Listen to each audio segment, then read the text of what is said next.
Alors, la dépression, c'est un trouble mental. Il y a des gens qui appellent ça une maladie, mais il y a des fois où c'est pas vraiment, ça n'arrive pas au stade de maladie.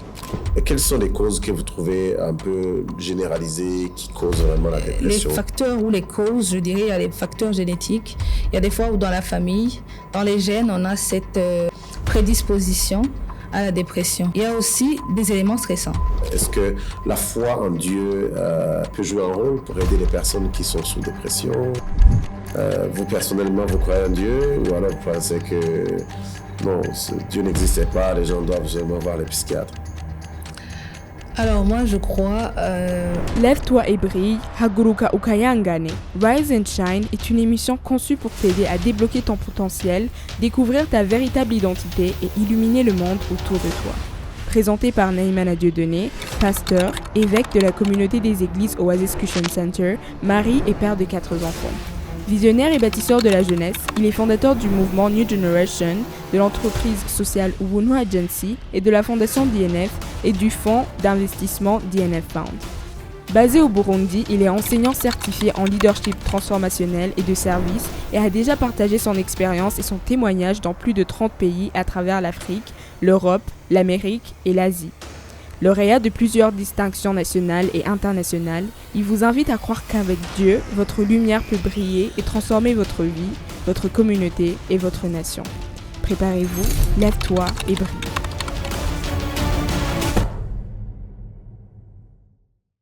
Bienvenue dans notre émission Rise and Shine, Haguruka Ukayangane, Lève-toi et brille. C'est une émission qui vous est présentée pour vous aider à pouvoir débloquer votre potentiel. Parce que chacun a été créé avec un potentiel de pouvoir influencer, avoir un impact dans ce monde. Mais des fois, on n'y arrive pas. Des fois, on ne parvient pas vraiment à vivre le plein potentiel de ce pourquoi on a été créé. Donc, cette émission, c'est de vous aider à comprendre d'abord comment est-ce que tu peux découvrir ton potentiel et comment tu peux le libérer, mais aussi de temps en temps, essayer de voir qu'est-ce qui peut nous empêcher vraiment de vivre la vie pour laquelle on est sur la Terre. Alors aujourd'hui, on va parler d'un phénomène qu'on voit qui est là. Quand tu rencontres des personnes, ils vont te dire qu'ils ont un problème de dépression. Et c'est pour cela qu'ils ne peuvent pas vraiment vivre la vie pour laquelle ils ont été créés, donc, parce qu'ils ont des problèmes, ils ont des troubles dans leur vie. Alors aujourd'hui, on va prendre le temps de comprendre ce que c'est réellement la dépression. On va essayer de comprendre aussi d'où vient la dépression dans nos vies, mais aussi comment prévenir cette dépression. Parce qu'on se rend compte que beaucoup de personnes nous parlent de ce trouble dans leur vie de tous les jours, mais ils ne peuvent pas distinguer si des fois c'est une maladie psychiatrique ou juste une dépression qui est causée par l'une ou l'autre chose. Alors, pour pouvoir vous en parler, on vous a invité quelqu'une qui a une très grande expérience, très connue comme psychologue, qui va se présenter pour nous aider vraiment à pouvoir répondre à ces questions qu'on se pose sur la question centrale de la dépression. Alors, on va recevoir notre invité qui va se présenter, peut nous dire votre nom, prénom, ce que vous faites dans la vie. Mon nom, c'est Déborah Ilakidza. Je suis burundaise. Je suis psychologue clinicienne de formation et de profession. J'ai un cabinet ici à Bujumbura, dans le quartier Le Héros, avenue Muyinga, numéro 4. C'est le cabinet Ilakidza. Et dans l'autre vie, la vie personnelle, je suis mariée, maman de 2 enfants, un de 10 ans et une autre de 8 ans. Vous êtes mariée avec un psychologue aussi? Non. Votre mari fait quoi dans la vie? C'est un architecte. Ah, ok. Oui. Et ça va quand vous rencontrez à la maison, chacun, celui qui vient de construire une maison, dessiner une maison, celui qui a traité les personnes qui sont dépressives. Comment est-ce que ça se passe alors la soirée quand vous rentrez à la maison, vous discutez de ce que vous faites? On discute rarement de ce que nous faisons. Oh, wow, okay. Juste par le simple fait que je dois garder le secret professionnel et parce que je n'y comprends pas trop en architecture. Donc, ça se passe bien. On parle d'autres choses, de la vie de tous les jours, tout simplement. Est-ce possible vraiment de garder le secret professionnel? Quand tu rentres à la maison, ton mari, tes enfants te posent la question. De temps en temps, tu ne leur parles pas de la personne que tu as traitée, comment c'était compliqué, comment c'était difficile? Non. Je n'entre jamais dans les détails. Même quand c'est difficile, je n'entre jamais dans les détails. J'essaie, en tout cas, je m'efforce de ne pas trahir ce secret professionnel. Parce que je fais souvent signer des contrats de confidentialité à mes patients, donc je dois tenir confidentielles les informations que je reçois de mes patients. Alors, Déborah est née où? Tu as grandi où? Est-ce que tu as fait tes études? Alors, je suis née à Bujumbura, à Ngagara, plus précisément au quartier 4. Mais on a pas mal déménagé. Donc, j'ai pas vraiment passé beaucoup de temps à Ngagara. J'y ai vécu jusqu'à mes 8 ans. Et après, on a déménagé dans quelques quartiers, je crois, 2. Et j'ai étudié dans des écoles primaires ici à Bujumbura, écoles publiques. Et j'ai fait mes études secondaires, j'ai fini mes études secondaires au lycée Vugizo. Okay. Et après, j'ai fait de l'université Lumière de Bujumbura, campus Kinindo. Je suis de la 2e promotion de la psychologie clinique, de la faculté de psychologie clinique là-bas. Okay. Et j'ai fini la faculté de psychologie clinique en 2014. Donc, ça va faire 12 ans. Oui, c'est 12 ans déjà que j'ai fini la licence. J'ai eu mon diplôme de licence. OK. Voilà. Et alors, à 5 ans, 7 ans, est-ce que ton rêve, c'était de devenir quoi? Est-ce que tu comprenais, tu pensais à la psychologie ou tu avais un rêve de faire autre chose que ça? Alors, à 5, 6 ans, j'étais comme pas mal d'enfants. On pensait devenir médecin plus tard. Mais après, je pense à mes 10 ans, c'est là où j'ai commencé à parler de psychologie. C'était bizarre parce que c'était rare d'entendre un enfant parler de psychologie, de devenir psychologue ou psychiatre, mais j'aimais ça. C'était parti d'un film, je pense, que j'ai regardé et ça m'a inspirée. Et j'ai voulu devenir comme cette personne-là. Okay. Mais malheureusement, quand on parlait de psychologie à cet âge-là, directement, les gens pensaient au CNPK, chez le gentil. Et du coup, c'était bizarre. Pour mes parents, pour l'entourage et pour les autres enfants de mon âge. Mais j'ai pas vraiment arrêté de penser à ça jusqu'à ce que je finisse le secondaire et que je m'oriente dans ce domaine. Oh, d'accord. Oui. Alors, oui, quand on parle de chez le gentil, on pense effectivement à psychiatre. Quelle est la différence entre un psychologue et un psychiatre? Le psychiatre, c'est un médecin spécialiste. Donc, il a fait la médecine et puis il va faire une spécialité dans la psychiatrie. Et la psychologie, on fait la psychologie clinique ou sociale ou les deux. Et on n'a pas droit à prescrire des médicaments. Okay. Il n'y a que le médecin qui peut prescrire une ordonnance de médicaments. Donc nous, on s'arrête sur le plan thérapeutique seulement. On ne va pas jusqu'à prescrire des médicaments aux patients. Ok. Oui. Alors maintenant, avec ton cabinet, est-ce que tu reçois réellement? Il y a des gens qui viennent? Est-ce qu'il y a des gens qui viennent pour les traitements? Est-ce que ça se passe comment? Que des gens, parce qu'on voit quand on va à l'hôpital, on voit des gens qui sont en attente. Est-ce que ça se passe aussi chez vous? Bon, il n'y a pas une très longue file d'attente à côté de mon bureau, pour le simple fait que consulter un psychologue ici au Burundi, c'est encore tabou. C'est un peu... les gens trouvent ça bizarre un peu. Et les gens, je dirais, n'ont pas vraiment cette aisance de venir faire une file d'attente devant un bureau de psychologue. Mais il y a des gens qui viennent. Pour moi, pourquoi j'aime pas les files d'attente? Parce que les gens aiment la confidentialité. Okay. Et ça commence par le moment de l'attente. Donc, je donne des rendez-vous et les gens viennent à ces rendez-vous qui sont déjà là. Okay. Qui sont déjà annoncés, je dirais. Il y a des fois où des gens s'improvisent et viennent sans rendez-vous. C'est là où tu peux voir 2 ou 3 personnes attendre dehors, mais j'aime pas vraiment faire ça. Ok. Généralement, on va dans le temps, je me disais qu'il faut aller à l'hôpital parce que tu es malade, que tu as besoin d'un médecin, mais que quand tu n'es pas malade, tu ne te sens pas mal quelque part, tu n'as pas besoin d'aller voir un médecin. Mais en grandissant, je me suis rendu compte qu'on peut aller voir un médecin juste parce qu'on a besoin de faire un check-up, de voir ce qui ne va pas ou pour prévenir ce qui peut ne pas aller. Est-ce que c'est la même chose chez un psychologue? Est-ce qu'on peut venir sans avoir vraiment un problème ou alors c'est quel genre de problème qui peut te pousser à aller voir un psychologue? Alors, généralement, dire qu'il faut aller voir quand on a mal, c'est beaucoup plus pour les médecins. pour les psychologues, tu peux venir parce que tu as besoin de conseils, par exemple. Tu as besoin de quelqu'un qui peut t'écouter sans te juger, par exemple. Tu as besoin d'une orientation. C'est pas nécessairement que tu as mal quelque part ou que tu sens un mal-être, peut-être. Mais il y a aussi des gens qui se sentent mal, qui ont vraiment besoin de comprendre certains sentiments qui les habitent, certaines émotions qu'ils ressentent. Et ils viennent voir le psychologue pour peut-être avoir un éclaircissement sur ça, pour peut-être comprendre la cause de ce malaise, de ce mal-être, tout simplement. Donc, consulter un psychologue, c'est pas nécessairement pour les gens qui ont mal. C'est pas nécessairement pour les gens qui se sentent vraiment mal, mais tu peux venir juste parce que tu as besoin d'une écoute ou que tu as besoin d'un conseil ou d'une orientation ou que tu as besoin de prévenir un conflit quelconque par rapport à l'entourage, par rapport au travail, par rapport à la famille aussi. Et il y a des couples aussi qui viennent dans je dirais, des consultations prénuptiales. Okay. Donc, avant de se marier, pour prévenir certains conflits qui pourraient survenir après le mariage.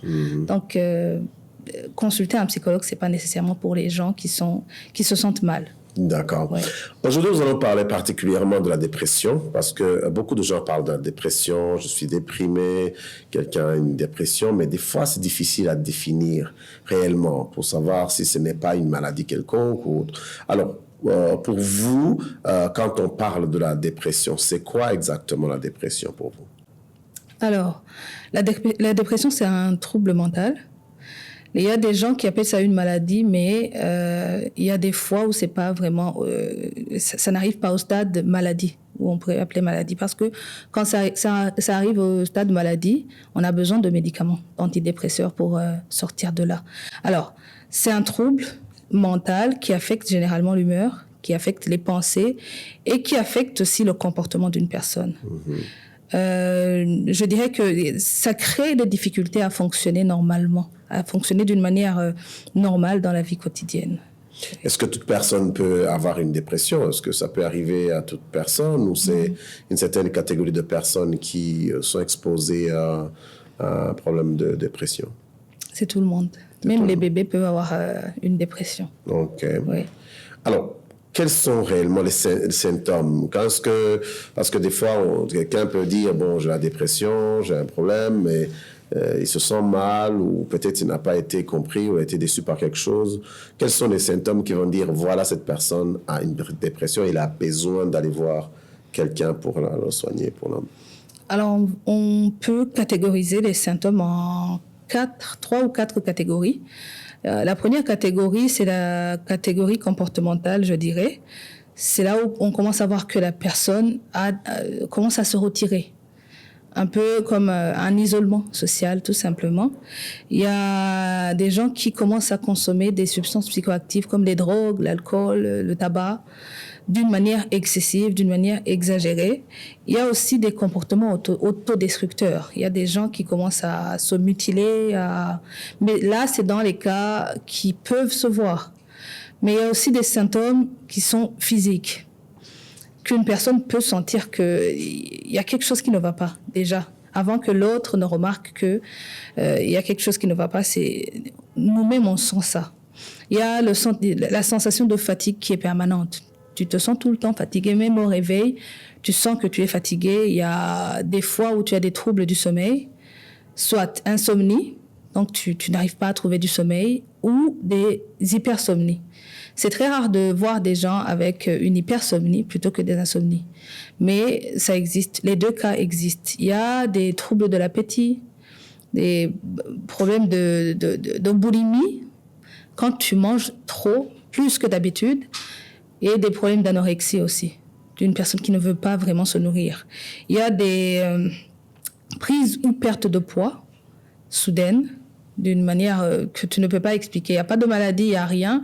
Il n'y a pas vraiment quelque chose qui est derrière, mais tu commences à remarquer que tu as perdu assez de poids ou tu as pris assez de poids. Il y a aussi des douleurs physiques inexpliquées. Généralement, c'est ici à la nuque et au dos.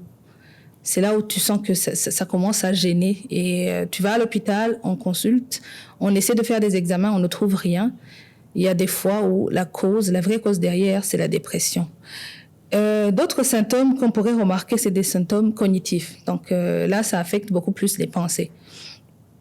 Il y a des pensées négatives, il y a des pensées négatives sur soi, des pensées négatives sur les autres, l'entourage, ou sur l'avenir, la vie qui va venir, la vie qui nous attend derrière demain ou après-demain. Il y a aussi des pensées suicidaires. Là, c'est dans les cas les plus extrêmes. Les cas, je dirais, des dépressions qui ont besoin de médication. Il y a les symptômes émotionnels qui sont les derniers symptômes qu'on pourrait remarquer. Il y a ce sentiment de tristesse qui est là, qui est permanente. Il y a une anxiété. Si j'essaie d'expliquer l'anxiété, c'est une peur sans objet. Il y a pas quelque chose que tu peux nommer qui te fait peur, mais tu sens cette peur en toi. La peur de l'avenir, la peur de qu'est-ce qui va se passer, la peur de qu'est-ce qui m'attend demain ou après-demain. Il y a cette irritabilité qui est là, une personne qui est tout le temps énervée, qui s'énerve pour un petit souci ou un petit malentendu. La personne s'énerve d'une manière excessive. Il y a le sentiment de désespoir. Une personne qui sent qui est désespérée, qui commence à se sentir comme inutile dans la société ou dans la famille. Il y a la perte d'intérêt pour les activités qui auparavant étaient vraiment faisaient partie de tes intérêts et que tu commences à ne plus avoir envie de travailler, ne plus avoir envie d'aller à l'école, ne plus avoir envie de socialiser, ne plus avoir envie de faire tel ou tel autre sport que tu aimais auparavant. Je dirais que c'est une liste qui n'est pas... J'ai pas vraiment tout cité, mais c'est les grandes lignes par rapport aux symptômes. OK. Oui. Alors, cette fois-ci, on va essayer de se poser la question pour voir est-ce que réellement, quand quelqu'un a une dépression, ça peut arriver à être chronique? Est-ce que quelqu'un peut en mourir? Parce qu'il a eu vraiment une forte dépression et qu'il n'y a pas eu de traitement. Est-ce que ça peut devenir dangereux ou c'est quelque chose que tu vis avec? La vie continue. Est-ce que ça peut devenir vraiment chronique ou ça peut devenir aussi quelque chose de mortel pour quelqu'un? Oui, ça peut devenir chronique quand ce n'est pas soigné. Et ça peut devenir mortel. Pourquoi? Parce que j'ai tout à l'heure cité que dans les cas les plus extrêmes, la dépression peut amener des pensées suicidaires. Et quand ce n'est pas traité, ces pensées suicidaires vont amener la personne à passer à l'acte. La personne va se suicider. Et donc, elle va perdre la vie nécessairement. Sur ce côté, il y a aussi les personnes qui vont adopter des comportements autodestructeurs. Dans ça, il y a la mutilation, la prise de drogue, la prostitution et autres choses qui vont petit à petit enfoncer la personne dans un désespoir sans retour. Mm-hmm. Et avec ce désespoir, ça ramène toujours aux pensées suicidaires, aux pensées que la personne va penser qu'elle ne sert à rien, qu'il n'y a pas vraiment de raison de vivre. Donc, elle va se donner la mort plus tard. Okay. Donc, nécessairement, la dépression, elle tue. Okay. Oui. Et alors, quand les gens viennent vous voir, quelqu'un vient vous consulter, alors vous vous rendez compte que la personne est vraiment dans une dépression, est-ce que peuvent facilement vraiment détecter les causes? Est-ce que généralement, quand vous êtes en train de regarder, poser les questions, peut détecter les causes? Si oui, quelles sont les causes que vous trouvez un peu généralisées qui causent vraiment la dépression chez les individus? Alors oui, on peut détecter les causes. Avec ce genre de discussion thérapeutique, on arrive à trouver l'origine de ces troubles. Et généralement, les facteurs ou les causes, je dirais, il y a les facteurs génétiques. Il y a des fois où dans la famille, dans les gènes, on a cette prédisposition à la dépression. Il y a aussi des éléments stressants. On en a. Il y a des stress de la vie qui est par rapport à la personnalité de tel ou tel autre individu, va toucher à cette, je dirais, fragilité de la personne qui ne va pas supporter, au fait, ces stress de la vie. Il y a ce genre de pénurie, ce genre de crise économique, il y a aussi les décès. Il y a les guerres, quand une personne a été victime de guerres ou d'autres catastrophes naturelles qui ont emporté des vies. peut-être des vies des êtres qui lui étaient chers. Il y a aussi les traumatismes qui sont, je dirais, il y a beaucoup de traumatismes qui peuvent causer la dépression. Il y a aussi le déséquilibre chimique dans le cerveau. Là, c'est vraiment, je dirais, c'est biologique. Okay. Et ça se traite par les médicaments, nécessairement. Et il y a aussi des problèmes de santé physique qui peuvent être à l'origine de ce genre de trouble mental. Il y a aussi une autre cause qui est souvent minimisée, mais qui cause beaucoup de dépression. Il y a des médicaments qui peuvent causer la dépression. Wow. Il y a des médicaments pour d'autres maladies, si tu veux. Certains somnifères peuvent causer la dépression. Certains antidouleurs peuvent causer la dépression. Certains traitements hormonaux pour les femmes, nécessairement, par rapport aux contraceptifs, par exemple, il y a des fois où avec les composantes qui sont là, ça peut ne pas vraiment cohabiter avec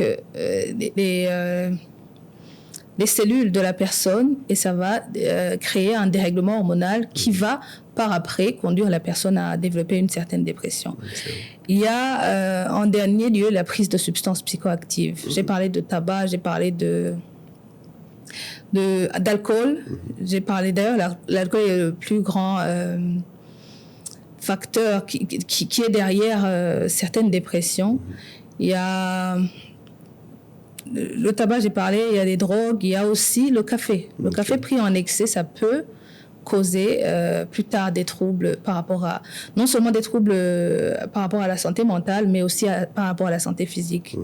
Donc, tout ce qu'il faut pas, même si le café n'est pas, je dirais, offensif, il peut être offensif une fois qu'on prend ça en excès. Okay. Voilà.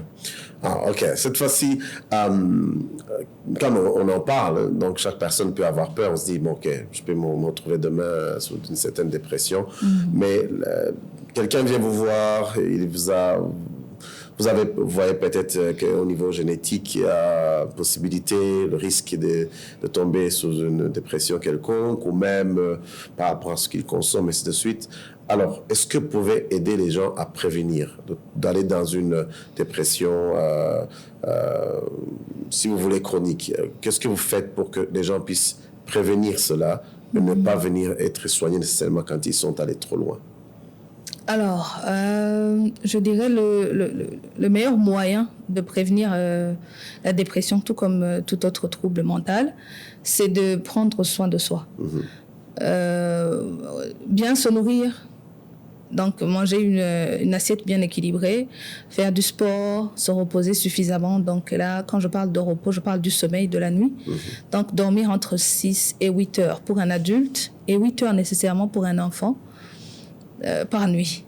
La plupart des adultes actifs qui sont dans le monde actif n'arrivent pas à maintenir ce style de vie ou ce cycle de sommeil. Et quand on n'arrive pas à le faire, à la longue, ça va créer un certain manque dans le corps donc le corps va réclamer ça. Et si on ne répond pas aux attentes du corps, ça va faire la grève au fait. J'ai parlé de manger, j'ai parlé de sport, de sommeil, et il y a aussi le fait de socialiser. C'est une chose que les gens sous-estiment généralement, surtout quand on court derrière la réussite financière, je dirais. On n'accorde pas de temps au fait de socialiser. Mais ça nous aide à évacuer au fait les émotions négatives qui nous habitent et à recevoir de nouvelles émotions positives. Et autre chose, c'est que il faut avoir au moins une personne de confiance en qui tu peux te confier et tu peux parler de tes sentiments et de tes émotions. Il y a aussi une autre chose, c'est de pouvoir recourir à une professionnelle de la santé mentale quand on a besoin d'évacuer ou quand on a des incompréhensions par rapport à ce qu'on ressent. Là, c'est pour soi, c'est pour chaque personne. Mais quand tu es face à une personne dépressive cette fois-ci, qu'est-ce qu'il faut faire? Il faut d'abord écouter sans juger. Écouter la personne, offrir une oreille à la personne sans la juger, pour que la personne sente que c'est une place sûre. Il y a quelque part où je peux déverser mes émotions avec sûreté, sans penser que quelqu'un va me trahir, quelqu'un va me juger par rapport à ce que je pense, à ce que je dis, mais par le simple fait qu'il y a une écoute attentive. Deuxièmement, il faut penser à suggérer à la personne d'aller consulter un médecin, d'aller consulter Quand tu vois des symptômes physiques similaires à la dépression, il faut d'abord suggérer à la personne d'aller à l'hôpital d'abord pour faire des examens et éliminer toute probabilité de maladie physique. Après ça, suggérer à la personne d'aller voir une professionnelle de la santé mentale ou un professionnel de la santé mentale pour pouvoir trouver cette aide nécessaire pour sortir de ce trouble. Est-ce que aujourd'hui, quand on voit la mutation, ce qui se passe dans le monde, les nouvelles technologies et tout ça, est-ce que vous n'avez pas l'impression qu'il y a certaines choses, certaines pratiques qui, d'une manière ou d'une autre, font qu'actuellement, on a plus de personnes qui sont sous la dépression qu'avant. Là, je vais par exemple citer, quand on voit les réseaux sociaux, les téléphones, où des gens peut-être ne peuvent pas dormir assez pendant la nuit parce qu'ils sont obligés de consulter ce qui se passe dans le monde.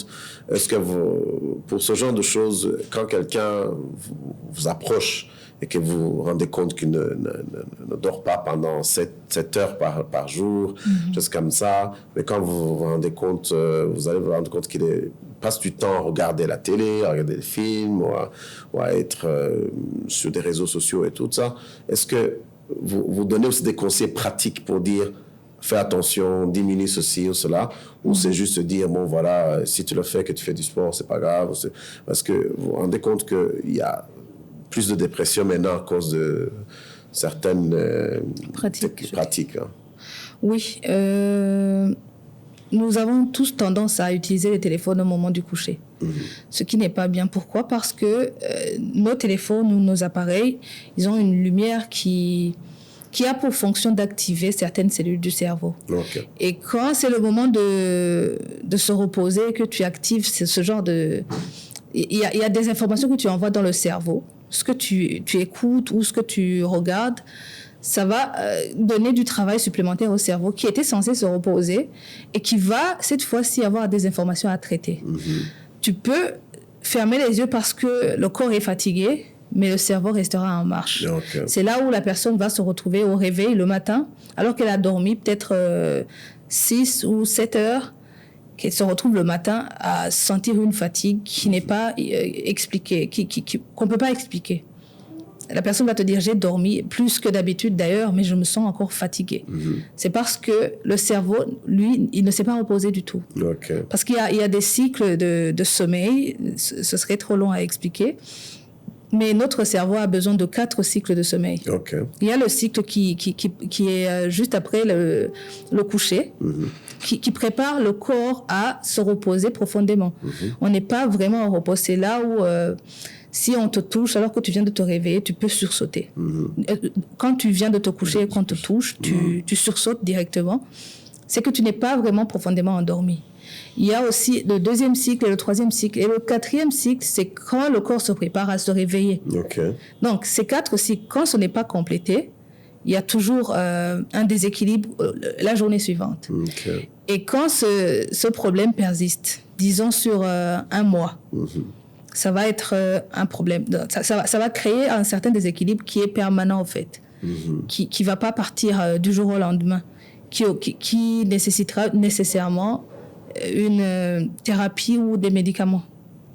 Oui. Est-ce que, par exemple, aussi le manger, quand on ne mange pas, est-ce que quand on mange, c'est seulement avoir une bonne assiette ou c'est aussi manger à temps, à une certaines heures, que de juste manger n'importe quelle heure? Alors, pour la journée, il est vraiment préférable de manger à des heures précises. Mais il y a des fois où les conditions de travail obligent les gens à ne pas vraiment respecter l'horaire. Mais ce qu'il faut faire, c'est faire en sorte que le dernier repas, on ait le temps de digérer avant de dormir. Parce que quand le corps est au repos, la digestion va s'arrêter. Et c'est là où on accumule les graisses. Le corps n'a pas le temps de traiter ce genre les aliments que tu as mis dans le corps. Et quand tu vas te coucher, il y aura des fois où tu auras consommé des aliments qui t'empêchent de dormir. Tu as tout le temps envie de te réveiller, de boire de l'eau, de faire ça et ça. Et ça va perturber le sommeil, au fait. Donc, il faut manger léger la nuit pour donner le temps au corps de mieux digérer. Si c'est des aliments qui nécessitent une digestion très lente, il faudra les manger pendant la journée. Comme ça, tu auras le temps de digérer tout ça. Et la nuit, nécessairement, il faut plus de légumes parce que c'est facilement digérable. Et le reste, c'est pour ne pas vraiment donner un lourd fardeau à notre corps, à notre système digestif de digérer ça et de transformer les aliments en des éléments nutritifs qu'on a besoin. Donc, manger, ce que tu manges va influencer la qualité de sommeil. Et la qualité de sommeil va influencer le fonctionnement de tout le corps, tout simplement. Alors, pourquoi on insiste sur le respect des heures de sommeil? C'est parce que chaque heure que tu perds va être une dette envers ton corps. Et une fois que tu perds 2 heures et que tu fais, disons, par semaine, tu perds, si c'est 2 heures, tu perds 14 heures par semaine. Et dans 2 semaines, tu auras perdu toute une journée de sommeil. Toute une journée de ta vie, au fait, qui est perdue. Si on pense ça comme ça, c'est là où on va prendre au sérieux notre sommeil. On a vraiment besoin de se reposer pour donner l'occasion à notre corps de produire l'énergie nécessaire pour la journée suivante. Voilà. Donc, ça veut dire qu'il y a des personnes qui peuvent mourir tôt juste parce qu'ils n'ont pas bien dormi durant leur vie. Alors, cette fois-ci, on prend l'extrême. Quelqu'un vient, mais cette fois-ci, il est passé par la dépression, vous avez vu tous les symptômes, mais cette fois-ci, c'est le niveau final, c'est le suicide. Quelqu'un, il est là, il est prêt à se suicider. Et c'est la seule solution qu'il a. Alors, il vient vers vous. Comment est-ce que vous traitez ce genre de cas? Je vais référer la personne à une institution hospitalière. Pourquoi? Parce que la personne a besoin d'être hospitalisée pour la protéger d'elle-même. Parce que quand les pensées suicidaires sont là, toute occasion qui se présente va pousser la personne à passer à l'acte. Donc, la personne peut se suicider à n'importe quel moment. Donc, il faut vraiment protéger la personne d'elle-même. Il faut référer la personne chez un psychiatre d'abord pour qu'il prescrive ses antidépresseurs, mais en même temps pour qu'il l'hospitalise. Pour être sûr qu'il n'y a pas vraiment une occasion pour la personne de se suicider. Et des fois, ce genre de personnes, des fois, vous verrez des gens attachés ou des gens très surveillés. Parce que même à l'hôpital, ils peuvent penser à sauter du balcon et se suicider tout simplement. Donc, la personne a besoin d'être protégée d'elle-même. Parce que ces pensées habitent cette personne. C'est en elle. C'est pas quelque chose que la personne va prendre là. Donc, à la moindre occasion qui se présente, la personne va se suicider. Donc, si c'est une personne qui a des pensées suicidaires, on préfère généralement référer la personne à un hôpital psychiatrique ou à un hôpital qui est capable de gérer ce genre de problème. Mais il peut arriver quand même que aussi dans votre thérapie, il y a moyen d'aider la personne à changer son avis aussi. Une fois que la personne aura commencé à prendre les médicaments, c'est là où tu peux la raisonner. Oui. Alors, cette fois-ci, on va clôturer notre émission juste en essayant de comprendre. Quand vous essayez de parler à des personnes qui ne sont pas encore sur cette situation de dépression, qui n'ont pas même beaucoup peut-être de symptômes dans leur vie, mais tout en aussi en posant la question, est-ce que, pour moi, comme vous le savez, moi je suis pasteur, est-ce que la foi en Dieu peut jouer un rôle pour aider les personnes qui sont sous dépression? Est-ce que vous, personnellement, vous croyez en Dieu, ou alors vous pensez que non, Dieu n'existait pas, les gens doivent seulement voir les psychiatres? Alors moi, je crois en Dieu. Pas vraiment d'une manière banale, mais d'une manière très sérieuse. Je crois vraiment en Dieu. Et je sais que Dieu peut guérir des maladies et des troubles comme la dépression. Alors, croire en Dieu, avoir une foi, ça peut prévenir la dépression. Pourquoi? Parce que la foi, ça donne un sens à la vie. Et quand on a un sens à la vie, il est difficile que les pensées négatives prennent le dessus. Mais ça peut arriver. Il y a des fois où tu es face à un deuil qui n'est pas complété ou qui n'est pas bien vécu, je dirais, où tu as besoin d'une autre personne à côté de cette foi qui va ramener ce sens à la vie, qui va t'aider à retrouver cet état de confiance en Dieu. C'est là où les psychologues vont intervenir pour ramener cette joie de vivre, ramener cette confiance en Dieu que tu avais avant, que tu as perdu parce qu'il y a un événement quelconque qui a créé ce déséquilibre en toi. Donc, je dirais que croire en Dieu, c'est déjà le fait que ça donne un sens à la vie. Ça va aider la personne à peut-être relativiser certaines situations qui nous arrivent. Ça va nous aider à relativiser ça. Et des fois, à croire en le fait que Dieu peut utiliser une autre personne pour t'aider à surmonter une certaine pente sur laquelle tu as glissé peut-être. Ok, très bien. Alors cette fois-ci, quelqu'un a vu que nous étions ensemble dans l'émission, il vient me poser la question, comment est-ce que je peux avoir accès à votre invité parce que j'ai besoin d'un traitement. Est-ce que c'est facile de venir à votre cabinet? Quelles sont les conditions pour pouvoir être traité chez vous? Alors, j'ai dit que je reçois les gens sur rendez-vous pour éviter cette gêne que les gens ont de venir et de rencontrer une personne qu'elles connaissent déjà à l'attente. Alors, on écrit à un numéro, il y a un numéro du cabinet. Tu peux me donner le numéro? Oui, c'est 68 231 565. Et on écrit, on demande un rendez-vous. Et directement, on te répond. Il y a des fois où, quand c'est la nuit, quand c'est tard, on ne peut pas te répondre, mais le lendemain, on répond directement et on donne rendez-vous. Et nous travaillons du lundi au vendredi et les samedis uniquement pour les urgences.